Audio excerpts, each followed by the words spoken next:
नमस्कार, मैं हूं आपके साथ मयंक। देखिए, बड़ी खबर मिडिल ईस्ट से। अब्राहम लिंकन यानी अमेरिका का एयरक्राफ्ट कैरियर अब आ गया है व्लादिमीर पुतिन के निशाने पर। बिल्कुल ठीक सुना आपने, पुतिन ने अब्राहम लिंकन को लेकर सीधा अमेरिका को वार्निंग दे दी है।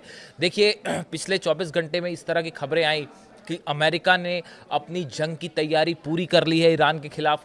जो एयरक्राफ्ट कैरियर है वो पहुंच चुका है, ओमान की खाड़ी में है, फारस की खाड़ी के करीब, ईरान के बिल्कुल करीब। और जितने फाइटर जेट्स हैं जॉर्डन में, कतर में, कुवैत में, वो सब अपनी लोकेशन पर पहुंच चुके हैं और किसी भी पल अमेरिका हमला कर सकता है। इस तरह की खबरें आने लगी।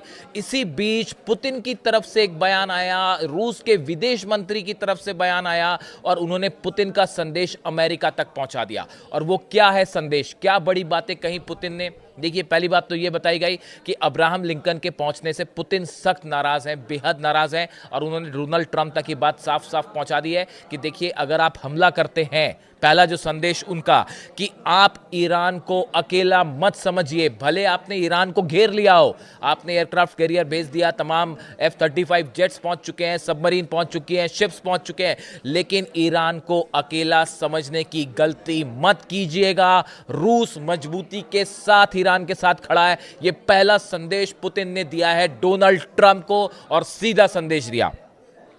दूसरा बड़ा संदेश जो उन्होंने दिया है, उनकी तरफ से यह कहा गया, जो विदेश मंत्रालय के प्रवक्ता हैं दिमित्री पेस्कोव, इनकी तरफ से यह बात कही गई कि मिडिल ईस्ट में आज जो हालात हैं उसके लिए अमेरिका जिम्मेदार है। जो स्थिति आज बनी हुई है मिडिल ईस्ट में, जंगी हालात हैं, इसके लिए अमेरिका जिम्मेदार है। उसके अलावा जो तीसरी बात कही गई और सबसे इंपॉर्टेंट बात, कि अगर आपने हमला किया ईरान पर, अमेरिका ने अगर हमला किया, तो नतीजा होगा अनस्टॉपेबल एस्केलेशन, यानी हालात इतने बिगड़ जाएंगे कि जंग रोकना मुश्किल हो जाएगा। इस अनस्टॉपेबल एस्केलेशन का क्या मतलब है? मतलब यह है कि इतनी ज्यादा जंग बढ़ जाएगी कि वो फिर कंट्रोल नहीं हो पाएगी। इसका मतलब यही है कि अगर आपने ईरान पर हमला किया तो रूस इस बार ईरान की मदद के लिए जंग में कूद पड़ेगा। ये संदेश जो है, इस तरह का संदेश पुतिन की तरफ से दे दिया गया है अमेरिका को, डोनाल्ड ट्रंप को। देखिए, कल शाम के जो करीब 5-6 घंटे थे, उसमें अचानक इस तरह से खबरें चल पड़ी कि बस अब स्ट्राइक हुई, तब स्ट्राइक हुई, ईरान पर अब हमला हुआ, तब हमला हुआ। इसी बीच आप टाइमिंग देखिए, इसी बीच पुतिन का संदेश आ गया और उन्होंने कहा, एक बार सोच लीजिए हमला करने के पहले कि आप शुरुआत तो कर देंगे, लेकिन उसके बाद जो मिडिल ईस्ट में आग लगेगी आप उसको बुझा नहीं पाएंगे। अगर आप सोचते हैं कि सिर्फ पिछली बार की तरह ईरान पर हमला करेंगे और आपके फ्लाइट्स निकल जाएंगी वापस, फाइटर जेट्स, और जंग वहीं के वहीं खत्म हो जाएगी, तो ऐसा नहीं है। एक लंबी जंग छिड़ेगी और हालात इतने बिगड़ जाएंगे कि पूरा मिडिल ईस्ट जलने लगेगा। ये संदेश पुतिन की तरफ से दिया गया। देखिए, पिछले कुछ दिनों में जो डेवलपमेंट्स हुए, ये क्यों कहा जा रहा है बार बार कि रूस इस बार जो है वो ईरान की पूरी मदद करेगा, और अमेरिका भी इस बात को जानता है। जिस तरह से ईरान ने ICBM टेस्ट किया, और ICBM टेस्ट करने के लिए पुतिन ने अपना एयर स्पेस दिया, रूस का एयर स्पेस दिया, और उसको क्रॉस करते हुए 7000 किलोमीटर का ट्रेवल करते हुए डिस्टेंस ICBM जो है वो साइबेरिया में जाकर गिरी। कौन सा आपने ऐसा पहला एग्जाम्पल देखा है जिसमें बताइए कि कोई एक देश एक दूसरे देश के मिसाइल को, वो भी ये कह रहा है कि पहला मिसाइल टेस्ट है। इस पर मैं अलग से वीडियो करूंगा। एक जो है, कौन सा देश किसी दूसरे देश की मिसाइल को टेस्ट करने के लिए अपनी टेरिटरी, अपना एयर स्पेस देगा? पूरे कॉन्फिडेंस के साथ रूस ने ये एयर स्पेस दिया। बताया जाता है कि ये पहला संदेश था जो पुतिन ने डोनाल्ड ट्रंप को सीधा सीधा दिया, और वो भी ICBM टेस्ट में ईरान की मदद करके, ईरान के टेस्ट में मदद करके। ये संदेश था साफ कि इस बार मिसाइल की रेंज में वॉशिंगटन और न्यूयॉर्क भी होंगे। ये मत समझिए कि आप ईरान पर हमला करेंगे और ईरान जो है वो, आप उसको वो वाला ईरान मत समझिए कि 2000 और 2500 की रेंज वाला ईरान है। ये नया ईरान है जिसकी स्ट्राइकिंग रेंज 10,000 किलोमीटर से ज्यादा है, और वो अमेरिका की मेनलैंड तक हमला कर सकता है। ये संदेश था जो रूस की तरफ से और ईरान की तरफ से अमेरिका को दिया गया। ये पहला मौका था जब बिना एक शब्द कहे पुतिन ने यह बात जता दी थी साफ साफ कि हम ईरान के साथ खड़े हैं, ये ICBM टेस्ट के दौरान। और अब जो है ये कहा जा रहा है, जब इस तरह की खबरें आई कि कभी भी स्ट्राइक हो सकती है, ठीक इसके पहले पुतिन का बयान आया और उन्होंने साफ कह दिया कि ईरान को आप अकेला मत समझो, हम साथ में खड़े हुए। अब देखिए, एक बात ये भी बताई जा रही है कि अब्राहम लिंकन एयरक्राफ्ट कैरियर जब आया, तो इस हालात पर, इन पूरे हालात पर रूस और चीन के बीच में एक बार फिर बड़ी बैठक हुई और स्ट्रेटेजिक ये तय हुई कि भाई आगे अब इसको कैसे निपटा जाएगा इन हालात में। एक तो स्टीव विटकॉफ है, स्टीव विटकॉफ जो कि करीबी हैं, डोनाल्ड ट्रंप के एनवॉय हैं, वो लगातार सबके संपर्क में हैं। वो रूस के भी संपर्क में हैं, चीन के भी संपर्क में हैं, ईरान के विदेश मंत्रालय के संपर्क में भी हैं, और लगातार एक बैकडोर से इस तरह की भी कोशिश हो रही है किसी तरह से कि भाई जंग जो है वो किसी तरह का समझौता हो जाए। लेकिन समझौता कैसा हो? जो शर्त अमेरिका ने रखी है, डोनाल्ड ट्रंप की शर्त है कि आप अपना एनरिच यूरेनियम जो है वो आपको छोड़ना पड़ेगा। अब आप सुनिए, ध्यान से समझिए इस बात को। डोनाल्ड ट्रंप ने पहले कहा था कि हमने ईरान के तीनों परमाणु ठिकाने जो है वो तबाह कर दिए, ऑब्लिटरेटेड वर्ड का इस्तेमाल किया था, पूरी तरह से तहस नहस कर दिया है। और अब कह रहे हैं कि जो एनरिच यूरेनियम है वो आपको छोड़ना पड़ेगा। यानी कि आप पहले या तो गलत बोल रहे थे या अब गलत शर्त रख रहे हैं। जब एनरिच यूरेनियम ईरान के पास है तो फिर पिछली बार तबाह क्या किया था? कुछ नहीं तबाह किया था, वो सबका सब गायब हो गया था वहां से। तो वो कह रहे हैं कि आप एनरिच यूरेनियम छोड़ दीजिए, जिसके लिए ना अली खामेनी साहब तैयार होंगे ना ईरान तैयार होगा। आप कह रहे हैं कि आप मिसाइल प्रोग्राम रोक दीजिए, long range ballistic missile Iran रोक दे, इस बात के लिए IRGC तैयार नहीं होगी, ईरान तैयार नहीं होगा, अली खामेनी साहब तैयार नहीं होंगे, ईरान की जनता तैयार नहीं होगी। ऐसी सूरत में आप कह रहे हैं कि आप किसी तरह का यूरेनियम एनरिचमेंट ही मत करिए, पूरा जंग इसी के लिए छिड़ी हुई है, और ईरान कह रहा है हम संप्रभु देश है, हम क्यों छोड़ दें एनरिचमेंट। तो ये 3-4 जो शर्तें रखी है अमेरिका ने, जिसको लेके स्टीव विटकॉफ कोशिश कर रहे हैं, लेकिन ये कतई मंजूर नहीं है, किसी को मंजूर नहीं है, ना ईरान को मंजूर, ना रूस को मंजूर, ना चीन को मंजूर। तो ये किसी सूरत में इसको लेकर जो है वो सहमति नहीं बन पाएगी। अब आप देखिए, हमले करने से रूस और इस पूरे क्षेत्र में रूस की क्या भूमिका होगी और क्या असर पड़ेगा। अगर अमेरिका ईरान पर हमला करता है, यूक्रेन से जंग खत्म होने की जो थोड़ी बहुत संभावना है वो भी हमेशा के लिए खत्म हो जाएगी।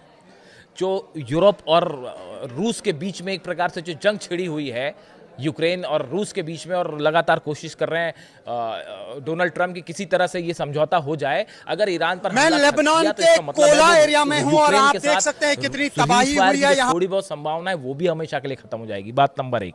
बात नंबर 2, ईरान को हारने नहीं देगा रूस, ये भी तय बात है।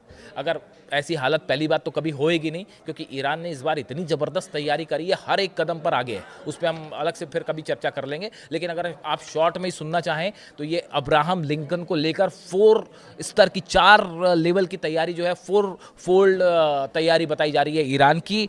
एंटी शिप मिसाइल्स तैनात कर दी गई हैं फारस की खाड़ी में, जिसमें बड़ी मदद चीन और रूस ने अपनी मिसाइल्स देकर भी करी हैं। जो कार्गो शिप्स आए और कार्गो प्लेन्स पहुंचे तेहरान, वो क्या लेके आए थे, उसको लेकर कहा जा रहा है कि एंटी शिप मिसाइल्स जो है पूरी फारस की खाड़ी में ईरान ने तैनात कर दी है। उसके पीछे जो है जितनी सबमरीन्स हैं, फतेह सीरीज़ की और गदीर सीरीज़ की, वो सबमरीन सब फारस की खाड़ी के लिए निकल गई हैं और बहुत ही कम डिस्टेंस पर खड़ी हैं एयरक्राफ्ट कैरियर के सामने। इसके अलावा फतेह 2 100 से ज़्यादा, मैं बता चुका हूँ आपको, 100 से ज़्यादा फतेह 2 मिसाइल्स जो हैं उसका निशाना ही सिर्फ अब्राहम लिंकन है। और चौथे नंबर पे बताया जा रहा है कि सैकड़ों ड्रोन तैयार हैं शायद, और वो हमला करने की पूरी स्ट्रैटेजी तैयार है। 4 फोल्ड जो है रणनीति ईरान ने तैयार कर रखी है, और पीछे से मदद कर रहे हैं सैटेलाइट रूस और चाइना के। और इतना ही नहीं, इंटरनेट सर्विस भी प्रोवाइड कर रहे हैं, वो उसमें भी अलग मदद कर रहे हैं। यानी इतना आसान नहीं है जैमिंग करना भी अमेरिका के लिए, जैसा वेनेजुएला में हो गया था। उसके बाद आप ये देखिए कि अगला जो बड़ा पॉइंट है कि अगर जंग हुई और रूस मदद करता है तो जंग लंबी चलेगी। ऐसा नहीं होगा कि वो F-2 बॉम्बर्स आए, 3 जगह बम गिराए और निकल लिए। इस बार ऐसा नहीं होगा। अगर आपने हमला किया तो फिर आप लंबी जंग के लिए तैयार रहिए, जैसे इराक में हुआ, जैसे अफगानिस्तान में हुआ, जैसे वियतनाम में हुआ। और तीनों जगह क्या नतीजे हुए पूरी दुनिया जानती है। तो रूस का इन्वॉल्वमेंट मतलब लंबी जंग देखिए चल रहा है यूक्रेन के साथ अब भी, और उलझे हुए हैं वहाँ सब के सब। वैसे अमेरिका भी उलझ जाएगा एक और जंग में। चौथी बड़ी बात, अमेरिका अपने ग्राउंड ऑपरेशन के लिए तैयार नहीं है, अपने सैनिक भेजने के लिए तैयार नहीं। कैसे तैयार हो? सामने 5 लाख IRGC के सैनिक खड़े हुए हैं। सेना के IRGC के 5 लाख सैनिक खड़े हुए हैं सामने। कैसे ग्राउंड ऑपरेशन कर लोगे आप? कहाँ से ग्राउंड ऑपरेशन कर लोगे? और बिना ग्राउंड ऑपरेशन किए सत्ता परिवर्तन भी इम्पॉसिबल है, बहुत मुश्किल है। वो खुद CIA और मोसाद की रिपोर्ट्स ये बता रही हैं कि जो सत्ता परिवर्तन की कोशिश थी वो नाकाम साबित हो रही है। तो ग्राउंड ऑपरेशन किए बिना किसी देश पर कब्जा जमाना इम्पॉसिबल, असंभव सी बात है। और ईरान वैसे ही सरेंडर करने को तैयार नहीं है। ईरान ने तो अपनी इतनी लंबी तैयारी कर रखी है कि जंग शुरू हुई तो पता नहीं कहाँ कहाँ, मतलब आप ये मान के चलिए, एक्सपर्ट्स ये बता रहे हैं कि अगर हमला होता है तो आप देखिए 5-6 बेसेस तो अमेरिका के जो हैं वो उस पर इतना भीषण हमला होगा जो इतिहास में कभी नहीं हुआ, और रोकना मुश्किल हो जाएगा मिसाइल्स को। तो आप ये देखिए अलग। इसके अलावा डोनाल्ड ट्रंप के कुछ करीबी जो एडवाइजर्स हैं उन्होंने ये भी सलाह दी है कि आप फुल फ्लेजेड वॉर मत करिए, ईरान के कमांडर्स को निशाना बनाइए, जैसा पिछली बार इजराइल ने किया था। इस बार उसके लिए ईरान तैयार है। बार बार एक जैसी गलती नहीं होती। तो ईरान उसके लिए भी तैयार है कि अपने कमांडर्स को कैसे बचाना है, और अगर किसी कोई कमांडर शहीद भी होता है तो उसके बदले कौन टेक ओवर करेगा वो नाम भी अभी से तय कर दिए गए, यानी उससे जंग पे कोई फर्क नहीं पड़ने वाला, उसकी भी तैयारी हो चुकी है। और देखिए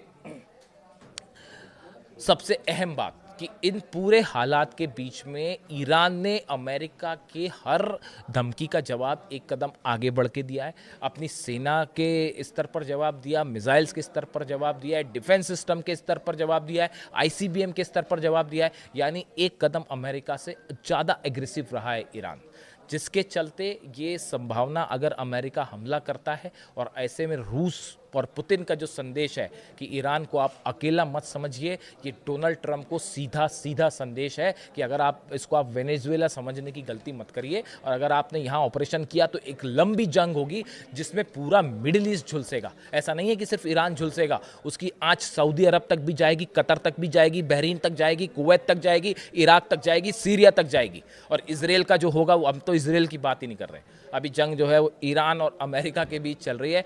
इसराइल तो अभी पीछे छूट चुका है, वो तो 2000 किलोमीटर वाली मिसाइल संभाल लेती है, यहाँ बात अब 10-10 और 7 और 10,000 वाली रेंज की बातें हो रही हैं। तो इसराइल अभी उसको आप छोड़ दीजिए, वो तो जो होगा सो होगा, वो तो उसको बड़ी कीमत चुकानी ही पड़ेगी। तो इसीलिए व्लादिमीर पुतिन का ये संदेश साफ है कि अमेरिका को कि आप हमला करना है अगर तो 10 बार सोच लीजिए, क्योंकि ईरान अकेला नहीं है, और ये बड़ा संदेश है। इससे जुड़ा जो भी अपडेट होगा आप तक पहुँचाऊँगा। Thank you so much.